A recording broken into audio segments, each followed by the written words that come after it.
ಆಮೇಲೆ ಮಹತ್ತತ್ವಾತ್ ವಿಕುರ್ವಾಣಾತ್ ಭಗವದ್ವೀರ್ಯಚೋದಿತಾತ್ ಕ್ರಿಯಾಶಕ್ತಿ ಅಹಂಕಾರ ತ್ರಿವಿಧ ಸಮಪದ್ಯತ. ಅದರ ನಂತರ ಈ ಮಹತ್ತತ್ವದಲ್ಲಿ ಮತ್ತೆ ಕ್ಷೋಭೆ ಉಂಟಾಯಿತು. ಕ್ಷುಭಿತ ಧರ್ಮಿಣ್ಯ ಅಂತ ಮಹತ್ತತ್ವದಲ್ಲಿಯೂ ಒಂದು ವೈಬ್ರೇಷನ್ನಿಂದ ಬದಲಾವಣೆ ಆಗಲಿಕ್ಕೆ ಆ ಚಲನೆಯಿಂದ ಬದಲಾವಣೆ ಆಗ್ತಾ ಯಾವುದರಿಂದ ಭಗವದ್ವೀರ್ಯ ಚೋದಿತ ಅದು ಎಲ್ಲವೂ ತನ್ನಷ್ಟಕ್ಕೆ ಆಗ್ತಾ ಇರ್ತದೆ. ಕಾರಣ ಏನಂದರೆ ಪ್ರತಿಯೊಂದರ ಹಿಂದೆ ಭಗವಂತ ಶಕ್ತಿ ಆಧಾರ ಮಾಡಿ ಅದು ನಮಗೆ ಕಾಣುತ್ತೆ. ಏನು ಕ್ರಿಯೆ ಆಗ್ತಾ ಇದ್ರು ಅದು ಭಗವದ್ವೀರ್ಯ ಚೋದಿತ ಅಂತ ಅದು ಭಗವಂತನ ಶಕ್ತಿಪಾತದಿಂದಲೇ ಆಗೋದು. ಆದರೆ ಅದೊಂದು ಕಾಣದ ವಿಷಯ ನಮಗೆ. ಅದು ತನ್ನಷ್ಟಕ್ಕೆ ಆಯಿತು ಅಂತೇವೆ, ತನ್ನಷ್ಟಕ್ಕೆ ಆಗೋದೇ ಇಲ್ಲ. ಒಳ ಕೂತು ಅವನು ಮಾಡಿದ ಭಗವದ್ವೀರ್ಯ ಚೋದಿತಾತ್ ಮಹತ್ತತ್ವ ಇತ್ತು. ಆ ಮಹತ್ತತ್ವದಲ್ಲಿ ಮತ್ತೆ ಚಲನೆ ಉಂಟಾಯಿತು. ಇನ್ನೊಂದು ವಸ್ತು ನಿಷ್ಪತ್ತಿಗೆ ಬೇಕಾದಂಥ ಒಂದು ವೈಬ್ರೇಷನ್ ಉಂಟಾಯಿತು. ಅದರಿಂದ ಭಗವಂತನ ಶಕ್ತಿಯಾಧಾನದಿಂದ ಮತ್ತೊಂದು ವಸ್ತು ಹುಟ್ಟಿತು ಅಂತ. ಯಾವುದೀಗ ಮಹತ್ತತ್ವ ಉಂಟಲ್ವ ಅದು ಜ್ಞಾನಶಕ್ತಿ, ಅದರಿಂದ ಕ್ರಿಯಾಶಕ್ತಿ ಹುಟ್ಟಿತು ಅಂತ. ನಮಗೆ ಬರೀ ಜ್ಞಾನಶಕ್ತಿ ಹೇಳಿ ನಾನು ಮಹತ್ತತ್ವ ಹುಟ್ಟಿದಾಗ ಎಚ್ಚರ ಆಯ್ತು ಅಷ್ಟೇ. ಇರವಿನ ಅರಿವು ಬಂತು, ಬರೀ ಜ್ಞಾನಶಕ್ತಿ ಅದು. ಇನ್ನು ಆ್ಯಕ್ಷನ್ ಸೃಷ್ಟಿಯಲ್ಲಿ ಕ್ರಿಯೆ ಪ್ರಾರಂಭ ಆಗಲೇ ಇಲ್ಲ. ಸೃಷ್ಟಿಯಲ್ಲಿ ಕ್ರಿಯೆ ಪ್ರಾರಂಭ ಆಗಬೇಕಾಗಿದ್ದರೆ ಮತ್ತೊಂದು ತತ್ವ ಹುಟ್ಟಬೇಕು, ಅದು ಅಹಂಕಾರ ತತ್ವ.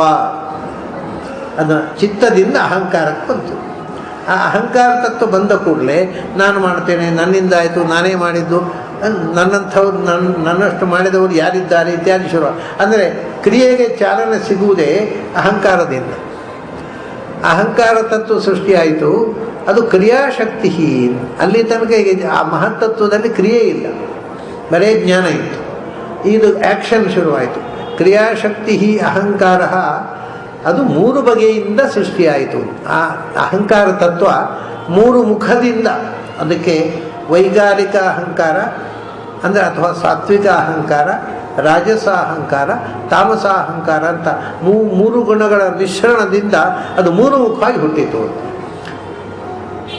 ಮಹತ್ತತ್ವದಲ್ಲಿ ರಾಜಸ ತಾಮಸದ ಕಾರವಾರ ಇರಲಿಲ್ಲ. ಇಲ್ಲಿ ಬರುವಾಗ ಸತ್ವ ರಜಸ್ಸು ತಮಸ್ಸು ಸೇರಿಕೊಂಡು ಅವು ಕಾರವಾರ ಮಾಡಿ 3 ಮುಖದಿಂದ ಸೃಷ್ಟಿಯಾಯಿತು. ಈ ಸೃಷ್ಟಿಯ ಹಿಂದೆ ಇರತಕ್ಕಂಥ ತತ್ವ ಯಾವುದು?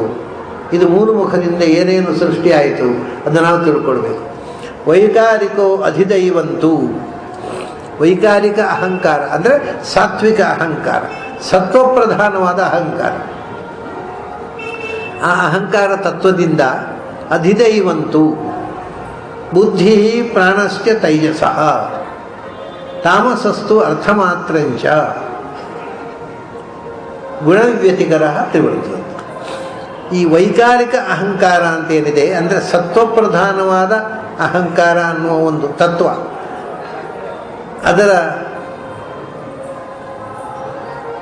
ಅದರ ಕಾರ್ಯ ಅದು ಏನನ್ನು ಅಲ್ಲಿಂದ ವೈಕಾರಿಕ ಅಹಂಕಾರದಿಂದ ಏನು ಸೃಷ್ಟಿಯಾಯಿತು? ವೈಕಾರಿಕ ಅಹಂಕಾರ ನಮಗೆ ಗೊತ್ತಿದೆ, ಅಹಂಕಾರದ ದೇವತೆ ಶಿವ ಅಂತ. ಇಲ್ಲಿ ಬೇರೆ ಒಂದು ತತ್ವ ವಿಷಯ ಹೇಳ್ತಾರೆ ಅವರು, ಅದನ್ನು ನೋಡೋಣ. ಅವರು ಹೇಳೋದು ಅಹಂಕಾರ, ವೈಕಾರಿಕ ಅಹಂಕಾರದ ಮತ್ತು ಅಹಂಕಾರದಲ್ಲಿ 2 ವಿಧ ಇದೆ. ಅದು ಭಾಗವತ ಹೇಳೋಲ್ಲ. ಅಹಂಕಾರದಲ್ಲಿ 2 ವಿಧ, ಒಂದು ಸೂಕ್ಷ್ಮ ಅಹಂಕಾರ, ಒಂದು ಸ್ಥೂಲ ಅಹಂಕಾರ ಅಂತ. ನಾವೇನು ನಮ್ಮನ್ನು ಕುರಿತು ಇದೆಲ್ಲ ಯೋಚನೆ ಮಾಡಿದ್ರೆ ಅರ್ಥ ಆಗುತ್ತೆ. ಸೂಕ್ಷ್ಮ ಅಹಂಕಾರ ಅಂದರೆ ನಿದ್ರೆಯಲ್ಲೂ ಕೂಡ ಅವೇರ್ನೆಸ್ ಆಫ್ ದ ಸೆಲ್ಫ್ ಉಂಟಲ್ಲ, ಅದರಲ್ಲಿ ಯಾವುದೇ ಕ್ವಾಲಿಫಿಕೇಷನ್ ಇಲ್ಲ, ಕ್ವಾಲಿಟೀಸ್ ಇಲ್ಲ. ನಾನು ಬರೀ ನಾನು.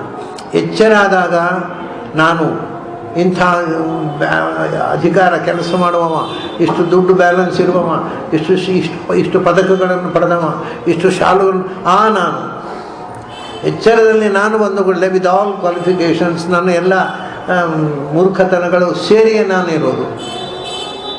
ನಾನು ಅದು ಸ್ಥೂಲ ಅಹಂಕಾರ. ಬರೀ ನಾನು, ಅದು ಏನು ವಿದೌಟ್ ಎನಿ ಆಬ್ಜೆಕ್ಟಿವ್ಸ್, ಅದು ಸೂಕ್ಷ್ಮ ಅಹಂಕಾರ. ಅಂದರೆ ಅದರಲ್ಲಿ ತನ್ನತನದ ಅರಿವಿನ ಅಭಿವ್ಯಕ್ತಿ ಮಾತ್ರ, ಮಹತ್ತತ್ವದ್ದೇ ಕೆಲಸದ ಮುಂದುವರಿಕೆ ಅಷ್ಟೇ. ಇದು ಹಾಗಲ್ಲ. ಆ ನಂತರ ಬಂದು ಸ್ಥೂಲ ಅಹಂಕಾರ ಬಂದ ಕೂಡಲೇ ನಾನು ಅಂದರೆ ಏನು ತಿಳ್ಕೊಂಡಿದ್ದೀರಿ ಅಂತ ಶುರುವಾಗ್ತದೆ. ಅದು ಸ್ಥೂಲ ಅಹಂಕಾರ. ಈಶ್ವರೋಹಂ ಅಹಂ ಭೋಗಿ ಸಿದ್ಧೋಹಂ ಬಲವಾನ್ ಸುಖಿ ಆಢ್ಯೋ ಅಭಿಯನವಾನಸ್ಮಿ ಕೊನ್ಯೋಸ್ತಿ ಸದೃಶೋ ಮಯ, ಇದು ಸ್ಥೂಲ ಅಹಂಕಾರ. ಹೀಗೆ ಎರಡು ಬಗೆಯ ಅಹಂಕಾರ ನಮ್ಮಲ್ಲಿ ಕೆಲಸ ಮಾಡ್ತಾ ಇದೆ. ರಾತ್ರಿ ನಿದ್ರೆ ಮಾಡಿದಾಗಲೂ ನಮಗೆ ನಾನು ಅನ್ನುವ ಪ್ರಜ್ಞೆ ಇರುತ್ತೆ, ಅದು ಸೂಕ್ಷ್ಮ. ಯಾಕೆಂದರೆ ಬೆಳಗಾತ ನಿನ್ನೆ ರಾತ್ರಿಯಿಂದ ಇವತ್ತು ಬೆಳಗಿನ ತನಕ ಒಳ್ಳೆ ನಿದ್ರೆ ಬಂತು, ಓಹೋ ಯಾರಿಗೆ? ನನಗೆ. ಸೊ ನಾನು ಅನ್ನೋದು ನಿದ್ರೆಯಲ್ಲೂ ಗೊತ್ತಿತ್ತು. ನಿದ್ರೆಯಲ್ಲೂ ಎಚ್ಚರ ಇರುವ, ಯಾವ ಆ್ಯಜೆಕ್ಟಿವ್ಸು ಇಲ್ಲದ, ಬರೀ pure I, it's pure I without any adjectives, ಅದು ಸೂಕ್ಷ್ಮ ಅಹಂಕಾರ. ಆ ಸೂಕ್ಷ್ಮ ಅಹಂಕಾರಕ್ಕೆ ದೇವತೆ ಅಂದರೆ ಅದನ್ನು ನಿಯಂತ್ರಣ ಮಾಡತಕ್ಕಂಥ ಭಗವದ್ ರೂಪ ಸೂಕ್ಷ್ಮ ಅಹಂಕಾರಕ್ಕೆ ಸಂಕರ್ಷಣ. ವಾಸುದೇವ ಇದ್ದಲ್ವ ಅಲ್ಲಿ ಸ್ಥೂಲ ಅಹಂಕಾರಕ್ಕೆ ಪ್ರದ್ಯುಮ್ನ. ಇದು ಭಗವಂತನ ರೂಪಗಳು. ಹಾಗೆಯೇ ನೀವು ಪ್ರಿನ್ಸಿಪಲ್ ತಗೊಂಡ ಸಂಕರ್ಷಣ ಅಂದರೆ ಶೇಷ, ಪ್ರದ್ಯುಮ್ನ ಅಂದರೆ ಕಾಮದೇವ, ಜೀವಸುಯೋಕ್ಷಯ. ಆ ಅಹಂಕಾರದಿಂದ ಮನಸ್ಸು ಹುಟ್ಟಿತು, ಮನಸ್ಸಿಗೆ ಅನಿರುದ್ಧ. ಸೊ ವಾಸುದೇವ, ಸಂಕರ್ಷಣ, ಪ್ರದ್ಯುಮ್ನ, ಅನಿರುದ್ಧ. ಇದು ಭಗವಂತನ ನಾಮರೂಪಗಳು. ವಾಸುದೇವನ ರೆಪ್ರೆಸೆಂಟೇಟಿವ್ ಇದು ಜೀವರಲ್ಲಿ ಬ್ರಹ್ಮ, ಸಂಕರ್ಷಣನಿಗೆ ಸಂಕರ್ಷಣ ನಾಮಕರಾದಂತಹ ಶೇಷ, ಪ್ರದ್ಯುಮ್ನಿಗೆ ಕಾಮದೇವ, ಅನಿರುದ್ಧನಿಗೆ ಕಾಮದೇವನ ಮಗ, ಅನಿರುದ್ಧನಿಗೆ ಅನಿರುದ್ಧ. ಹೀಗೆ 4 ಜೀವಸ್ವರೂಪಗಳು, ಅಭಿಮಾನಿ ದೇವತೆಗಳು, 4 ನಿಯಾಮಕವಾದಂಥ ಭಗವದ್ ರೂಪಗಳು. ಸರಿ, ಮೊದಲು ಅದೊಂದು ಮುಖ ಆಯ್ತೀಗ. ವೈಕಾರಿಕ ಸೃಷ್ಟಿಯಲ್ಲಿ ವೈಕಾರಿಕ ಸಾತ್ವಿಕ ಅಹಂಕಾರದಿಂದ ಏನಾಯಿತು ಅಂದರೆ ವೈಕಾರಿಕ ಅಧಿದೈವಂತೂ, ದೇವತೆಗಳಿಗೆ ಸಂಬಂಧಪಟ್ಟ ಸೃಷ್ಟಿ ಅಧಿದೈವ. ಅಂದರೆ ವೈಕಾರಿಕ ಅಹಂಕಾರದಿಂದ ಅರ್ಥಾತ್ ಶೇಷನಿಂದ ಮತ್ತು ಶಿವನಿಂದ ಈ ತತ್ವಗಳಿಂದ ದೇವತೆಗಳು ಸೃಷ್ಟಿಯಾಯಿತು. ಇದರ ಅನಂತರದ ಏನು ತತ್ವಾಭಿಮಾನಿ ದೇವತೆಗಳಿದ್ದಾರಲ್ಲ, ಇಂದ್ರಿಯಾಭಿಮಾನಿ ದೇವತೆಗಳು, ಅವರ ಕುರಿತಾದ ಸೃಷ್ಟಿ ಅಧಿದೈವ ಸೃಷ್ಟಿ ಅಂತ. ಅಧಿಕೃತ್ಯ ದೇವಾನ ಅಧಿಕೃತ್ಯ ಸ್ಥಿತಂ ದೈವಂ ಅಂತ. ದೇವತೆಗಳು ಅಂದರೆ ಯಾವ ದೇವತೆಗಳು? ಇಂದ್ರಿಯಾಭಿಮಾನಿ ದೇವತೆಗಳು. ನೋಡಿ, ಒಳಗಿನಿಂದ ಚಿತ್ತ ಇತ್ತು, ಚತುರ್ಮುಖ ಬಂದ. ಆಮೇಲೆ ಶಿವ ಬಂದ ಅಹಂಕಾರಕ್ಕೆ, ಅವನು ಪಂಚಮುಖನಾದ ಶಿವ ಬಂದ. ಅದಾದ ಮೇಲೆ ಇದಿಷ್ಟು ಒಳಗಿನ ಪ್ರಪಂಚ. ಈ ಇಂದ್ರಿಯಾಭಿಮಾನ ದೇವತೆಗಳೆಲ್ಲ ಹೊರಗಿನ ಪ್ರಪಂಚದವರು, ಅವ್ರಿಗೆ ಒಳಗೆ ಪ್ರವೇಶ ಇಲ್ಲ. ಇವೆಲ್ಲ ಅಂತರಂಗದ ಕ್ಷೇತ್ರ. ಶಿವ ಆಗಲಿ ಬ್ರಹ್ಮ ಆಗಲಿ ಅನಂತರ ಶಿವನಿಂದ ಅಥವಾ ಶೇಷನಿಂದ, ಯಾಕೆಂದರೆ ಒಂದೇ ರೂಪ, ಶಿವನೇ ಶೇಷನಾಗೋದು. ಶಿವನಿಂದ ಶೇಷನಿಂದ ಇಂದ್ರಿಯಾಭಿಮಾನಿ ದೇವತೆಗಳು, ಹೊರಗಿನ ಇಂದ್ರಿಯ. ನಮ್ಮ 10 ಇಂದ್ರಿಯಗಳು ಅಂತ ಹೇಳಿದ್ದಾರಲ್ಲ ಹಿಂದೆ, 24ರಲ್ಲಿ ಆ ಒಳಗಿನ 4 ಉಂಟಲ್ವ, 24ರಲ್ಲಿ 4 ದೇವತೆಗಳು ಗೊತ್ತಾಯ್ತು ನಮಗೀಗ. ಅದು ಬಿಟ್ಟರೆ 10 ಇಂದ್ರಿಯಾಭಿಮಾನ ದೇವತೆಗಳಿದ್ದಾರೆ. ಆ 10 ಇಂದ್ರಿಯಾಭಿಮಾನ ದೇವತೆಗಳ ಸೃಷ್ಟಿ ಈ ಶಿವನಿಂದ ಶೇಷನಿಂದ ಆಯಿತು. ಅದು ಭಗವದ್ವೀರ್ಯ ಚೋದಿತಾತ್, ಭಗವಂತನ ಸೃಷ್ಟಿ ಮಾಡಿದೆ. ಯಾಕೆಂದರೆ ಎಲ್ಲರಿಗೂ ಶಕ್ತಿಯಾಧಾನ ಮಾಡೋದು ಭಗವಂತನೇ. ಭಗವಂತನ ಶಕ್ತಿಯನ್ನು ಹೊತ್ತು ಇವರು ಸೃಷ್ಟಿ ಮಾಡಿದರು. ಯಾಕೆಂದರೆ ಇವತ್ತು ಸೃಷ್ಟಿಯಾಗೋದು ಹಾಗೆ ಅಲ್ಲ. ತಂದೆ ತಾಯಿ, ನನ್ನ ಮಗು ನನ್ನಿಂದ ಹುಟ್ಟಿತು ಮಗು ಅಂತ ತಂದೆ ತಿಳ್ಕೊತಾನೆ, ನಾನು ಹೆತ್ತೆ ಅಂತ ತಾಯಿ ತಿಳ್ಕೊಳ್ತಾರೆ. ಭಗವದ್ವೀರ್ಯ ಚೋದಿತಾತ್, ಅವರ ಒಳಗೆ ಸೃಷ್ಟಿ ಮಾಡ್ತಕ್ಕಂಥ ಆ ಶಕ್ತಿಪಾತ ಭಗವಂತ ಮಾಡದೇ ಇದ್ದರೆ ಗಂಡನಿಂದ ಮಗುವಾಗೋದು ಸಾಧ್ಯ ಇಲ್ಲ, ಹೆಂಡತಿ ಹೆರುವುದು ಸಾಧ್ಯ ಇಲ್ಲ. ಆ ಶಕ್ತಿಪಾತ ಅನ್ನೋದು ಡಿವೈನ್ ಆಗಿ ಆದಾಗ ಇವರು ಮಕ್ಕಳಾಗ್ತವೆ ಅಷ್ಟೇ. ಇಲ್ಲದಿದ್ದರೆ ಮದುವೆಯಾಗಿ ಮಕ್ಕಳಾಗದೆ ಸುಬ್ರಹ್ಮಣ್ಯಕ್ಕೆ ಹೋಗಿ ನಾಗಪ್ರತಿಷ್ಠೆ ಮಾಡಿ ಇದ್ದ ಅಶ್ವತ್ಥ ಮರಕ್ಕೆಲ್ಲ ಪ್ರದಕ್ಷಿಣೆ ಬಂದು ಆಮೇಲೆಯೂ ಮಕ್ಕಳಾದವರು ಇದ್ದಾರಲ್ಲ. ಯಾಕೆ ಆಗಲಿಲ್ಲ? ಅದು ಭಗವದ್ವೀರ್ಯ ಚೋದಿತ ಆಗಲಿಲ್ಲ, ದಾಂಪತ್ಯ ಅಷ್ಟೇ. ಹೀಗೆ ಅಧಿದೈವಂ ದೇವತೆಗಳ ಸೃಷ್ಟಿ ಆಯಿತು. ಇಂದ್ರಿಯಾಭಿಮಾನಿ ದೇವತೆಗಳು 10 ಇಂದ್ರಿಯಗಳು ಹೇಳಿದ್ದಾರೆ. ಕಣ್ಣು, ಈಗ ನೋಡಿ, ಶಿವನಿಂದ ಇಂದ್ರಿಯಾಭಿಮಾನಿ ದೇವತೆಗಳು ಹುಟ್ಟಿದರು, ಶೇಷನಿಂದ ಇಂದ್ರಿಯಾಭಿಮಾನಿ ದೇವತೆಗಳು ಹುಟ್ಟಿದರು. ಯಾರೆಲ್ಲ? ಮೊದಲು ಚಕ್ಷು, ಶ್ರೋತ್ರಂ, ಆಕಾಶಕ್ಕೆ ಕಿವಿಯ ದೇವತೆ, ಶಬ್ದ ಕೇಳಲಿಕ್ಕೆ ನಮಗೆ ನೆರವು ಮಾಡತಕ್ಕಂಥ ದೇವತೆ ಮುಖ್ಯವಾಗಿ ಚಂದ್ರನ ಸೃಷ್ಟಿ ಆಯಿತು. ಅವನು ಶಿವನ ತಲೆಯಲ್ಲಿ ಹೋಗಿ ಕೂತ್ಕೊಂಡು ಬಿಟ್ಟ ನೋಡಿ. ಮಗ ಅಪ್ಪನ ತಲೆ ಮೇಲೆ ಹೋಗಿ ಕೂತ್ಕೊಳ್ಳೋದ್ರಿಂದ ಇದೆ. ಶಿವನ ಮಗ ಚಂದ್ರ, ಅವನು ಶಿವನ ತಲೆ ಮೇಲೆ ಬಿಟ್ಟು ಚಂದ್ರಶೇಖರ ಆಗಿಬಿಟ್ಟ. ಅವ ಶಿವ ಸೃಷ್ಟಿ ಆಯಿತು, ಚಂದ್ರನ ಸೃಷ್ಟಿ ಆಯಿತು, ಕಿವಿ ಕೇಳಲಿಕ್ಕೆ ಪ್ರಾರಂಭ ಆಯಿತು. ಆಮೇಲೆ ಸ್ಪರ್ಶ, ಗಾಳಿಯ ಸೃಷ್ಟಿ ಆಯಿತು. ಸ್ಪರ್ಶಕ್ಕೆ ದೇವತೆ ಸ್ಪರ್ಶವಾಯು ಪ್ರವಾಹ, ಅಥವಾ ಮರೀಚಿ ಅಂತ, ಮರೀಚಿನ ಮರುದಾಮಸ್ಮಿ ಅಂತ ಗೀತೆಯಲ್ಲಿ ಹೇಳಿರ್ತಕ್ಕಂಥ ಮರೀಚಿ ನಾಮಕ ವಾಯು ನಮಗೆ ಸ್ಪರ್ಶದ ಅನುಭವವನ್ನು ಕೊಟ್ಟ. ಇವರೆಲ್ಲ ಶಿವ ಮತ್ತು ಶೇಷರ ಸಂತಾನ. ಆಮೇಲೆ ಶಬ್ದಸ್ವರ ರೂಪ ಕಣ್ಣು, ಕಣ್ಣಿಗೆ ಸೂರ್ಯ, ಸೂರ್ಯ ಕಣ್ಣಿನಲ್ಲಿ ಬಂದು ಕೂತ, ಆಕಾಶದಲ್ಲಿ ಬಂದು ಬೆಳಕಾದ, ಕಣ್ಣಿನಲ್ಲಿ ಕೂತು ನೋಡುವ ಶಕ್ತಿಯಾದ, ಇದನ್ನು ವಸ್ತು ಕಂಡಿತ್ತು. ಅದು ಕಣ್ಣಿನ ದೇವತೆ. ಇವಾಗ ಆಮೇಲೆ ಚಕ್ಷು ರಸಗಂಧ, ರಸನ ಮೂಗು, ಮೂಗಿಗೆ ಅಶ್ವಿ ದೇವತೆಗಳು, ಗಂಧಕ್ಕೆ ಪೃಥ್ವಿಗೆ ಪೃಥ್ವಿ ನಾಮಕಳಾದ ದೇವತೆ ಇದ್ದಾಳೆ, ಅಥವಾ ಶನಿ ಇದ್ದಾನೆ, ಇವರೆಲ್ಲ ದೇವತೆ. ಗಂಧಾಭಿಮಾನಿ ಪೃಥ್ವಿ. ಅನಂತರ ಇದು ನಮ್ಮ ಕ್ರಿಯಾ ಪಂಚ ಕರ್ಮೇಂದ್ರಿಯಗಳು, ಬಾಯಿಗೂ ಮತ್ತು ಅಗ್ನಿ, ಪಾದಕ್ಕೆ ವಿಷ್ಣು ಸನ್ನಿಧಾನದ ಉಳ್ಳ ಇಂದ್ರಪುತ್ರನಾದ ಯಜ್ಞನಾಮಕನಾದ ಜಯಂತ. ಇಬ್ಬರಿದ್ದಾರೆ, ಅವರು ಒಟ್ಟಿಗೆ ಕೆಲಸ ಮಾಡ್ತಾರೆ. ಒಮ್ಮೊಮ್ಮೆ ಒಂದೊಂದಕ್ಕೆ ಒಂದಕ್ಕೆ ಶಂಭು, ಒಂದಕ್ಕೆ ಜಯಂತ ಅಂತ ಇಬ್ಬರು ಅಭಿಮಾನ ದೇವತೆ. ಅದನ್ನ ಕೆಲವರಿಗೆ ಒಂದು ಕಾಲು ಗಟ್ಟಿರುತ್ತೆ, ಒಂದು ಕಾಲು ಸ್ವಲ್ಪ ದುರ್ಬಲ ಆಗುತ್ತೆ. ಅದರಿಂದ ಒಬ್ಬ ಮಗ ಕೆಲಸ ಮಾಡ್ತಾನೆ, ಒಬ್ಬ ಮಾಡೋಲ್ಲ. ಶಂಭು ಜಯಂತ ಅಂತ ಇಬ್ಬರಿದ್ದಾರೆ. ಹೀಗೆ ವಾಕ್ಪಾಣಿ ಪಾದ, ಕೈಗೆ ಪುನಃ ಇಂದ್ರ. ಆಮೇಲೆ ಮಿತ್ರನಾಮಕರಾದಂಥ ದೇವತೆ ಪಾಯುವಿಗೆ, ಅಥವಾ ಯಮನು ಒಮ್ಮೊಮ್ಮೆ ಪಾಯುವಿಗೆ. ಕಹ ಅಂದರೆ ದಕ್ಷ ಪ್ರಜಾಪತಿ, ಅವನು ಜನನೇಂದ್ರಿಯಕ್ಕೆ. ಹೀಗೆ 10 ಇಂದ್ರಿಯಗಳಿಗೆ ನಿಯಾಮಕ ಶಕ್ತಿಗಳಾದ 10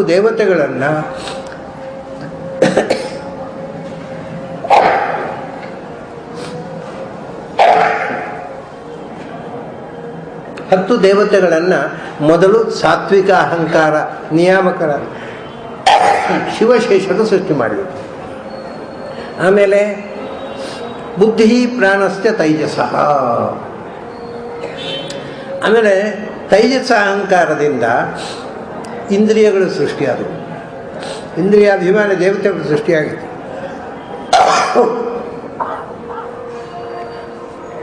ಆಮೇಲೆ ಬುದ್ಧಿಯ ದೇವತೆ, ಮನಸ್ಸು ಬುದ್ಧಿ ಅಂತ ಒಂದು ಉಂಟಲ್ಲ, ಅದು ತೈಜಸ್ಸದಿಂದ ಬುದ್ಧಿಯ ಸೃಷ್ಟಿ. ಬುದ್ಧಿಯ ದೇವತೆ ಉಮಾ ಪಾರ್ವತಿ. ಆಮೇಲೆ ಇಂದ್ರಿಯಗಳ ಕ್ರಿಯೆ ಮಾಡ್ತಕ್ಕಂಥ ಕ್ರಿಯಾಶಕ್ತಿ ನಮ್ಮ ಇಂದ್ರಿಯಗಳಲ್ಲಿ ಕೊಡ್ತಕ್ಕಂಥವ ಅವನು ಯಾರು ಅಂದರೆ ಪ್ರಾಣ, ಅಹಂಕಾರಿಕ ಪ್ರಾಣ. ಇವರೆಲ್ಲ ದೇವತೆಗಳು ಸೃಷ್ಟಿಯಾದ. ಆಮೇಲೆ ತೈಜಸ ಅಹಂಕಾರದಿಂದ. ಆಮೇಲೆ ಇಂದ್ರಿಯಾಭಿಮಾನ ದೇವತೆಗಳಾದರೂ ಇಂದ್ರಿಯಗಳಾಯಿತು, ಬುದ್ಧಿ ಮತ್ತು ಬುದ್ಧಿಯ ಅಭಿಮಾನ ದೇವತೆ. ಆಮೇಲೆ ತೈಜಸ ತೇಜಸ್ಸಿಂದ ಪ್ರಾಣ ಕ್ರಿಯೆ, ಇಂದ್ರಿಯಗಳ ಕ್ರಿಯೆ ಮತ್ತು ಅವುಗಳಿಗೆ ನಿಯಾಮಕವಾಗಿರತಕ್ಕಂಥ ಅಹೋತ್ರ, ಇವರ ಸೃಷ್ಟಿಯಾಯಿತು.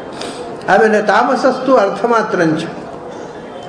ತಾಮಸ ಅಹಂಕಾರದಿಂದ ಅರ್ಥ ಮಾತ್ರ ಸಮಗ್ರ ಅರ್ಥಗಳು ಅಂದರೆ ಪಂಚಭೂತಗಳ ಸೃಷ್ಟಿಯಾಯಿತು. ಪಂಚಭೂತಗಳ ಸೃಷ್ಟಿ ತಾಮಸ ಅಹಂಕಾರದಿಂದ. ಆ ಪಂಚಭೂತದಲ್ಲಿ ಪಂಚಭೂತ ಅಭಿಮಾನ ದೇವತೆಗಳ ಸೃಷ್ಟಿಯು. ಆದ್ದರಿಂದಲೇ ಆಕಾಶದ ಅಭಿಮಾನ ದೇವತೆ ಗಣಪತಿ ತಾಮಸ ಅಹಂಕಾರದಿಂದ ಶಿವನಿಂದ ಹುಟ್ಟಿದ. ಆದ್ದರಿಂದಲೇ ಅವನಿಗೆ ತಾಮಸ ರೂಪವನ್ನು ಹೇಳೋದಕ್ಕೋಸ್ಕರ ಪಾರ್ವತಿಯ ಮೈಯ ಮಣ್ಣಿನಿಂದ ಹುಟ್ಟಿದ ಅಂತ ಹೇಳಿದ್ರು. ಮೈಯ ಮಣ್ಣು ಅಂದರೆ ತಮೋಗುಣ ಅಂತೆ, ಮಣ್ಣು ಅಂದರೆ ತಮಸ್ಸು. ಅದು ಪಾರ್ವತಿಯ ಮೈ ಅಂತ ಯಾಕೆಂದರೆ ಪಾರ್ವತಿ ಆಕಾಶದ ದೇವತೆ. ಅವಳ ಮೈಯ ಮಣ್ಣು ಅಂದರೆ ಆ ಆಕಾಶದಲ್ಲಿ ತಾಮಸ ಅಂಶ ಉಂಟಲ್ಲ, ಅದರಿಂದ ಗಣಪತಿಯ ಸೃಷ್ಟಿಯಾಯಿತು. ಸೊ ಇದೆಲ್ಲ ಕಥೆ ಗೊತ್ತಿರದೆ ಸುಮ್ಮನೆ ಪಾರ್ವತಿ ಸ್ನಾನಕ್ಕೆ ಹೋಗಿದ್ಲು, ಅವಾಗ ಬೋಲ್ಟ್ ಇಲ್ಲದ ಬಾಗಿಲು ಬಾತ್ರೂಮ್ನಲ್ಲಿ ಸ್ನಾನ ಮಾಡ್ತಾ ಇದ್ಲು.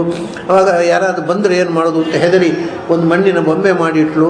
ಇದೆಲ್ಲ ಕಥೆಗಳ ಶಾಸ್ತ್ರ ಗೊತ್ತಿದ್ದವರು ನಗ್ತಾರೆ ಇಂಥ ಕಥೆಗಳನ್ನು ಕೇಳಿದರೆ. ಇವೆಲ್ಲ ಅಶಾಸ್ತ್ರೀಯವಾದ ಕಥೆಗಳು. ಹಾಗಾದರೆ ಅದನ್ನು ನೀವಿನ್ನೂ 4 ದಿವಸ ನಿದ್ದೆಗೆಟ್ಟು ಈ ಹಾಡುಗಳನ್ನೆಲ್ಲ ಕೇಳಬೇಕು.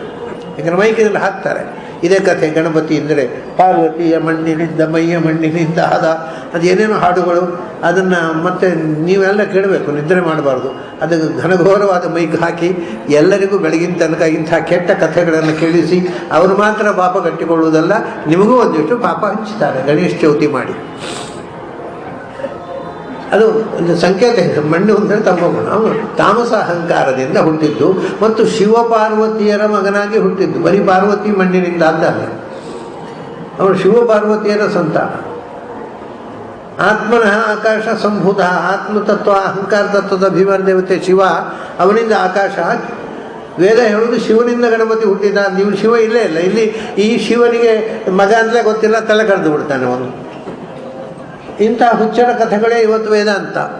ಇದು ರಿಲಿಜನ್ನು. ಫಿಲಾಸಫಿ ವಸ್ತುಸ್ಥಿತಿ ಯಾರಿಗೂ ಗೊತ್ತಿಲ್ಲ. ಅಡುಗುರಜ್ಜಿ ಕಥೆಯೇ ವೇದಾಂತವಾಗಿಬಿಟ್ಟಿದೆ. ಹಾಗಾಗಿ ತಾಮಸ ಅಹಂಕಾರದಿಂದ ಅರ್ಥ ಮಾತ್ರಂಚ. ಹೀಗೆ ಗುಣವ್ಯತಿಕರ ತ್ರಿವೃತ್, ಈ ಮೂರು ಗುಣಗಳ ಮಿಶ್ರಣದಲ್ಲಿ ಮತ್ತೆ ಒಂದು ಸತ್ವಪ್ರಧಾನವಾದದ್ದು, ರಜಪ್ರಧಾನವಾದದ್ದು, ತಮಪ್ರಧಾನ ಅಂತ ತ್ರಿವೃತ್, ಮೂರು ರೀತಿಯ ವರ್ತನೆ ಉಳ್ಳ ಅಹಂಕಾರ ತತ್ವದ ಸೃಷ್ಟಿಯಾಯಿತು. ಅಂದರೆ ಈಗ ನಿದ್ದೆಯಿಂದ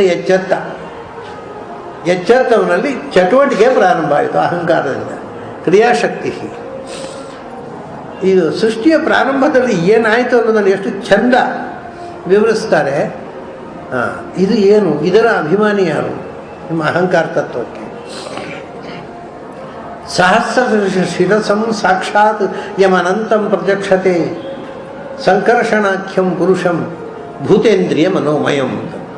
ಇದಕ್ಕೆ ನಿಯಾಮಕವಾಗಿರತಕ್ಕಂಥ ರೂಪ ಯಾವುದು ಅಂದರೆ ಸಂಕರ್ಷಣಾಖ್ಯಂ. ವಾಸುದೇವ ಆದ ಮೇಲೆ ಭಗವಂತನ ರೂಪ ಸಂಕರ್ಷಣ. ಸಂಕರ್ಷಣ ರೂಪವೇ ಅಹಂಕಾರ ತತ್ವವನ್ನು ನಿಯಂತ್ರಿಸುವ ರೂಪ. ಸಂಕರ್ಷಣಾಖ್ಯಂ ಪುರುಷ ರೂಪ. ಯಾರು ಸಂಕರ್ಷಣ ಅಂದರೆ ಇಬ್ಬರಿಗೆ ಅನ್ವಯವಾಗಿ ಹೇಳ್ತಾರೆ ನೋಡಿ. 1000 ಹೆಡೆಯವನು, ಅನಂತನಿಗೆ 1000 ಹೆಡೆ, ಅವನು 1000 ಬಾಯಿ. ಕವಿಗಳು ವರ್ಣನೆ ಮಾಡುತ್ತಾರೆ. 1000 ಬಾಯಿಯಿಂದ ವರ್ಣಿಸಿದರೂ ಭಗವಂತನ ಶೇಷನೇ ಸ್ವತಃ ವರ್ಣಿಸಿದರೂ ಭಗವಂತನ ಗುಣ ಹೇಳಿ ಮುಗಿಯವಲ್ಲ. ಹಾಗೆ 1000 ಬಾಯಿ. ಅದು ಭಗವಂತನು ಸಹಸ್ರ ಶೀರ್ಷ ಪುರುಷ, ಅವನು ಸಹಸ್ರ ಶೀರ್ಷ, ಈ ಶೇಷನು ಸಹಸ್ರ ಶೀರ್ಷ. ಇಬ್ಬರಿಗೆ ಅನ್ವಯವಾಗಿ ಸಹಸ್ರ ಶೀರ್ಷಂ ಸಾಕ್ಷಾತ್ ಯಮ್ ಅನಂತಂ ಪ್ರತ್ಯಕ್ಷತೆ. ಅವನು ಅನಂತ, ಇವನು ಅನಂತ. ಶೇಷನಿಗೂ ಅನಂತ ಅಂತ ಹೆಸರು, ಗರುಡನಿಗೂ ಅನಂತ ಅಂತ ಹೆಸರು, ಶಿವನಿಗೂ ಅನಂತ ಅಂತ ಹೆಸರು, ನಾರಾಯಣನಿಗೂ ಅನಂತ ಅಂತ ಹೆಸರು. ಅನಂತ ಅಂದರೆ ಪೂರ್ಣ ಶಬ್ದ ಗುಣಗಳಿಂದ, ದೇಶದಿಂದ, ಕಾಲದಿಂದ, ಯಾವುದರಿಂದಲೂ ಅಂತ ಇಲ್ಲದ ಅನಂತವಾದ ತತ್ವ ಅಂತಂದರೆ ನಾರಾಯಣ. ಮುಖ್ಯವಾಗಿ ಅವನೇ. ಅದಕ್ಕೆ ಸಾಕ್ಷಾತ್ ಅಂತ ಹೇಳಿದರು. ಮುಖ್ಯಾರ್ಥದಲ್ಲಿ ಅನಂತ ಯಾರು? ಮುಖ್ಯಾರ್ಥದಲ್ಲಿ 1000 ತಲೆಯವನು ಯಾರು? ಅವನು ಸಂಕರ್ಷಣಾಖ್ಯಂ, ಭಗವಂತನ ರೂಪ. ಅದರ ನಂತರ ಶೇಷಾಖ್ಯಂ. ಈ ಶೇಷನು ಸಂಕರ್ಷ. ಅದು ಏನು ಕೆಲಸ ಅವರದ್ದು? ಭೂತೇಂದ್ರಿಯ ಮನೋಮಯ. ಭೂತಗಳು ಅಂದರೆ ಪಂಚಭೂತಗಳು, ಇಂದ್ರಿಯಗಳು 10 ಇಂದ್ರಿಯಗಳು ಮತ್ತು ಅಂತಃಕರಣ, ಚತುರ್ವಿಧವಾದ ಅಂತಃಕರಣ, ಮನಸ್ಸು, ಇದೆಲ್ಲವನ್ನೂ ವ್ಯಾಪಿಸಿಕೊಂಡು ಇದಕ್ಕೆ ಪ್ರಧಾನವಾಗಿ ನಿಯಾಮಕ ಶಕ್ತಿಯಾಗಿ ಕೆಲಸ ಮಾಡತಕ್ಕಂಥದ್ದು. ಇದು ಅಹಂಕಾರ ತತ್ವದ ಹಿಂದೆ ಇರ್ತಕ್ಕಂಥ ಶೇಷನಿಗೆ ಬಂದೆವು ನಾವು. ಇನ್ನು ಸ್ಥೂಲ ಅಹಂಕಾರದಲ್ಲಿ ಪ್ರದ್ಯುಮ್ನ ಇದ್ದಾನೆ ಅನ್ನೋದನ್ನು ನೀವು ಗ್ರಂಥಾಂತರದಿಂದ ತಿಳ್ಕೋಬೇಕು. ಭಾಗವತ ಹೇಳೋದಿಲ್ಲ. ಪ್ರದ್ಯುಮ್ನ ಉಲ್ಲೇಖವನ್ನೇ ಭಾಗವತ ಮಾಡೋದಿಲ್ಲ. ಅಲ್ಲಿಂದ ಮುಂದೆ ಮನಸ್ಸಿಗೆ ಬರ್ತಾರೆ ಅವರಷ್ಟು. ಹೀಗೆ ಇದರ ಸ್ವಭಾವ ಏನು? ಈ ಇಂದ್ರಿಯ ಈ ಅಹಂಕಾರ ತತ್ವದ, ಈಗ ನೀವು ಮಹತ್ತತ್ವದ ಸ್ವಭಾವ ಹೇಳಿದಿರಿ, ಸ್ವಚ್ಛ, ಅವಿಕಾರಿ, ಶಾಂತ ಅಂತ. ಇದರ ಸ್ವಭಾವ ಏನು ಅಂದರೆ ಅವ್ರು ಹೇಳ್ತಾರೆ, ಕರ್ತೃತ್ವಂ ಕರ್ಣತ್ವಂಚ ಕಾರಿತ್ವಂಚೇತಿ ಲಕ್ಷಣ. ಇದರ ಗುಣ ಏನು ಅಹಂಕಾರದ್ದು ಅಂದರೆ ಮನಸ್ಸಿನ ಮೂಲಕ ಕರೋತಿ. ಬಹಳ ವಿಚಿತ್ರ. ಈಗ ಕರ್ತೃತ್ವ ಯಾರು ಕರ್ತೃ ಅಂತ, ಅದಕ್ಕೆ ಜೀವನೋ ಪರಮಾತ್ಮನೋ ಅಂತ ಉಂಟು ವಾದ. ದೇವರು ಮಾಡೋದು ನಾವು ಮಾಡೋದು. ಇವರು ಹೇಳ್ತಾರೆ ದೇವರು ಜೀವ ಬಿಡಿ, ಜೀವ ಮಾಡೋದಲ್ಲ ಮನಸ್ಸು ಮಾಡೋದು. ಒಂದು ಕರ್ತೃತ್ವಂ, ಮನಸ್ಸನ್ನು ಸೃಷ್ಟಿ ಮಾಡಿರ್ತಕ್ಕಂಥ ಅಹಂಕಾರದ ಒಂದು ಮುಖ ಮನಸ್ಸಲ್ವ. ತ್ರಿವೃತ್ನಲ್ಲಿ ಮನಸ್ಸಿನ ಗುಣ ಕರ್ತೃತ್ವ. ನಾನು ಅನ್ನುವಂಥದ್ದು ಅಹಂಕಾರದಿಂದ ಕರ್ತೃತ್ವ ಬರುವುದು, ಅದು ಮನೋನಿಷ್ಠ. ಈ ಅಹಂ ಅಂದರೆ ಸ್ವಲ್ಪ ಸೂಕ್ಷ್ಮ ಅಹಂಕಾರ ಅಲ್ಲ. ನಾನು ಅಂದರೆ ಈ ಕಣ್ಣು, ಕಿವಿ, ಮೂಗು, ಬಾಯಿ ಇರುವ ಏತದ್ಗುಣ ವಿಶಿಷ್ಟ ಅಹಂಕಾರ ವಿಶಿಷ್ಟ ನಾನು. ಅದು ಕರ್ತೃತ್ವ. ಅದು ನಾನು ಮಾಡಿದೆ ಅಂತ ಅನ್ನುವ ಭ್ರಮೆ ಹುಟ್ಟಿಸುವಂಥದ್ದು ಮನಸ್ಸು ಮಾಡುತ್ತೆ. ಅದನ್ನೇ ಅವರು ಪ್ರಕೃತಿ ಕರ್ತೃ ಪುರುಷಸ್ಸು ನಿರ್ಲಿಪ್ತ ಅಂತ ಅದು ಅರ್ಥ ಇದೆ ಅದಕ್ಕೆ. ಜೀವ ಏನೂ ಮಾಡೋಲ್ಲ. ಮತ್ತು ಏನು ಈ ಮಂಗನ ಹಾಗೆ ಜೀವನನ್ನು ಕುಣಿಸುತ್ತೆ ಮನಸ್ಸು. ಅದು ಕುಣಿಸ್ದಾಗೆ ಇವನು ಕುಣಿತಾನೆ ಅಷ್ಟೇ. ಯಾವುದೋ ಒಂದು ಬಯಸು, ಹೋಗು, ಎಲ್ಲ ಮನಸ್ಸಿನಲ್ಲಿ ಕರ್ತೃತ್ವದ ಪ್ರಜ್ಞೆ ಜಾಗೃತವಾಗುವುದು. ಎಲ್ಲವನ್ನು ಮಾಡುವುದು ಮನಸ್ಸೇ. ಅದು ನಾನು ಮಾಡಿದ್ದು ಒಂದು ಜೀವನ ಅಹಂಕಾರದಿಂದ ನಾನು ಅಂತ ಕರ್ತ ಅಹಮಿತಿ ಬಂದಿದೆ. ಆ ಅಹಂಕಾರ ಅನ್ನೋದು ಮನಸ್ಸಿನಲ್ಲೇ ಇರೋದು. ಆ ಮನೋನಿಷ್ಠವಾದ ಅಹಂಕಾರದಿಂದ ಸ್ವಭಾವತಃ ಕರ್ತ ಆಗಿರತಕ್ಕ ಜೀವನಿಗೆ ಆ ಶಕ್ತಿ ಆಧಾನ ಮಾಡತಕ್ಕಂಥ ಉಪಕರಣ ಉಂಟಲ್ಲ, ಇನ್ಸ್ಟ್ರೂಮೆಂಟು, ಅದು ಮನಸ್ಸು. ಇದು ಎರಡರ ಮೂಲಕ ಆಟ ಆಡುವವನು ಅವನು ಬೇರೆ ವಿಷಯ. ಅವನು ಎಲ್ಲದರ ಕರ್ತ, ಸರ್ವಕರ್ತ ಅನ್ನೋ ಕರೆಯುತ್ತೆ. ಕರ್ತೃತ್ವ ಅವ್ನು ಮಾಡಬೇಕಾದ್ರೆ ಕರಣಗಳು ಬೇಕಲ್ವ, ಇನ್ಸ್ಟ್ರೂಮೆಂಟ್ಸು. ಅದು ಯಾವುದು ಅಂದರೆ ಕರಣತ್ವಂಚ ಇಂದ್ರಿಯಗಳು. ಇಂದ್ರಿಯಗಳೇ ಎಲ್ಲ ಕೆಲಸಗಳಿಗೆ ಒಂದು ಕರಣಗಳು. ನೋಡುವುದಕ್ಕೆ ಕಣ್ಣು, ಕೇಳುವುದು, ಇವು ಕರಣಗಳು, ಉಪಕರಣಗಳು. ಇವೆಲ್ಲ ಇಂದ್ರಿಯಗಳ ಮೂಲಕ ಕರಣತ್ವ ಅನ್ನೋದು ಅಹಂಕಾರದ ಕ್ವಾಲಿಟಿ. ಮನಸ್ಸಿನ ಮೂಲಕ ಕರ್ತೃತ್ವ ಅನ್ನೋದು ಅಹಂಕಾರದ ಕ್ವಾಲಿಟಿ. ಆಮೇಲೆ ಮೂರನೇದು ಕಾರ್ಯ, ಪಂಚಭೂತಾತ್ಮಕವಾದ ಈ ಶರೀರ. ಇದು ಯಾವಾಗಲೂ ಹುಟ್ಟಿ ಸಾಯ್ತಾನೇ ಇರುವಂಥದ್ದು. ಹುಟ್ಟೋದು ಸಾಯೋದು, ಹುಟ್ಟೋದು ಸಾಯೋದು, ಅದರ ಕ್ವಾಲಿಟಿ. ಅದರಿಂದ ಅದನ್ನು ಕಾರ್ಯ ಅಂತ ಕಂಡುಬಿಟ್ರು. ಸದಾ ಜಾಯತೆ, ಸದಾ ಹುಟ್ಟುವ ಸಾಯುವ, ಇವು ಯಾವುದೂ ಸಾಯೋದಿಲ್ಲ. ಮನಸ್ಸು ಇಂದ್ರಿಯಗಳು ಇದು ಸದಾ ಹುಟ್ಟಿ ಸಾಯ್ತಾ ಇರ್ತದೆ. ಅಂದರೆ ಕಾರ್ಯ. ಹೀಗೆ ಕಾರ್ಯಭೂತವಾಗಿರತಕ್ಕ ಶರೀರದಿಂದ, ಕರ್ಣಭೂತವಾಗಿರತಕ್ಕ ಇಂದ್ರಿಯಗಳಿಂದ, ಕರ್ತೃ ಆದ ಮನಸ್ಸಿನಿಂದ ನಾವು ಮಾಡತಕ್ಕ ಕಾರಬಾರಗಳೆಲ್ಲ ನಡೀತಾ ಇದೆ. ನಮ್ಮ ಎಲ್ಲ ಕಾರಬಾರಗಳು ಈ ಇಷ್ಟರಿಂದಲೇ. ಇದು ಯಾರ ಕ್ವಾಲಿಟಿ? ಅಹಂಕಾರ ತತ್ವದ ಅಭಿಮಾನಿಯಾಗಿರತಕ್ಕ ಶಿವನ, ಶೇಷನ ಮತ್ತು ನಿಯಾಮಕನಾದ ಸಂಕರ್ಷಣ ನಾಮಕ ಭಗವಂತನ ಕ್ರಿಯೆಯದು. ಅಥವಾ ಇನ್ನೊಂದು ಲಕ್ಷಣ ಹೇಳ್ತಾರೆ, ಶಾಂತಘೋರ ವಿಮೂಢತ್ವ ಇತಿವಾಸ್ಯಾದ ಅಹಂಕೃತೇ. ಇನ್ನೊಂದು ರೀತಿಯಿಂದ ಅಂದರೆ ಸಾತ್ವಿಕ ಅಹಂಕಾರ ಉಂಟಲ್ವ, ಅದು ಶಾಂತ. ಯಾಕೆಂದರೆ ಆನಂದ ಸ್ವರೂಪರಾದ ಜ್ಞಾನಮಯರಾಗಿರ್ತಕ್ಕ ದೇವತೆಗಳನ್ನು ಸೃಷ್ಟಿ ಮಾಡಿದಂಥದ್ದು. ಅಲ್ಲಿ ದೇವತೆಗಳಲ್ಲಿ ನೀವು ಉದ್ರೇಕಗಳು, ಹೋರಾಟಗಳು ಎಲ್ಲ ಶಾಂತವಾಗಿ, ಪ್ರಸನ್ನವಾಗಿ, ಆನಂದಮಯವಾಗಿರತಕ್ಕಂಥ ಸ್ಥಿತಿ ಆಯಿತು. ಈ ಇಂದ್ರಿಯಗಳನ್ನು ಸೃಷ್ಟಿ ಮಾಡಿದಂಥ ರಾಜಸ ಅಹಂಕಾರ ಅದು ಘೋರ.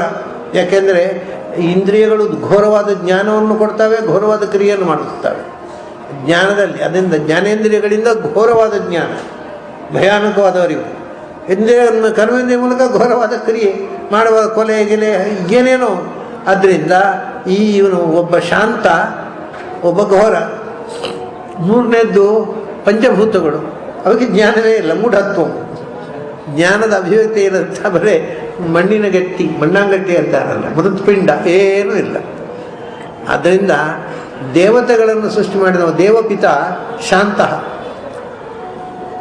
ಇಂದ್ರಿಯಗಳನ್ನು ಸೃಷ್ಟಿ ಮಾಡಿದವ ಘೋರ, ಶರೀರವನ್ನು ಸೃಷ್ಟಿ ಮಾಡಿದವ ಮೂಢ. ಆದರೆ ಆ ವಸ್ತುವಿನ ಸ್ವಭಾವವನ್ನು ಈ ರೀತಿಯಾದರೂ ನೀವು ಅಹಂಕಾರದ ಲಕ್ಷಣವನ್ನು ತಿಳ್ಕೊಳ್ಬೋದು. ಇವೆಲ್ಲ ಅಂದರೆ ಎಷ್ಟು ಚಂದ ವಿಶ್ಲೇಷಣೆ ಅಂತ, ಅದರ ಕ್ವಾಲಿಟಿಯನ್ನು ಗುರುತಿಸಿಕೊಡುವ ರೀತಿ. ಅದನ್ನು ದೇವರ ದಯದಿಂದ ನಮಗೆ ಕಣ್ಣು ಕೈಕಾಲಿದೆ, ಆದರೆ ಅದು ಎಂತಂದ್ರೂ ಗೊತ್ತಿಲ್ಲ, ಇದೇ ಉಪಯೋಗಿಸ್ತೇವೆ ಅಷ್ಟೇ. ಅದರ ಬಗ್ಗೆ ಯಾವ ಎಚ್ಚರವೂ ಇಲ್ಲದೆ ಬದುಕ್ತಾ ಇರ್ತೇವೆ ನಾವು. ಇದು ನಂತರ ಇನ್ನು ತೈಜಸ ಅಹಂಕಾರ. ತೈಜಸ ಅಹಂಕಾರದಿಂದ ಅದರ ಸ್ವಭಾವ ಏನು, ಅದರಿಂದ ಸೃಷ್ಟಿ ಏನಾಯಿತು. ತಾಮಸ ಅಹಂಕಾರ, ಅದರ ಲಕ್ಷಣಗಳು, ಅದು ಬುದ್ಧಿಯ ಲಕ್ಷಣ. ಇದೆಲ್ಲ ಮುಂದೆ ಹೇಳ್ತಾರೆ. ಅದನ್ನು ನಾವು ನಾಳೆ ದಿವಸ ಸೇರಿದಾಗ ಆ ಭಾಗವನ್ನು ನೋಡೋಣ. ಅಲ್ಲಿ ತನಕ ನಿಮಗೆಲ್ಲ ಅಭಿನಂದನೆಗಳು ಮತ್ತು ಅಭಿನಂದನೆಗಳು.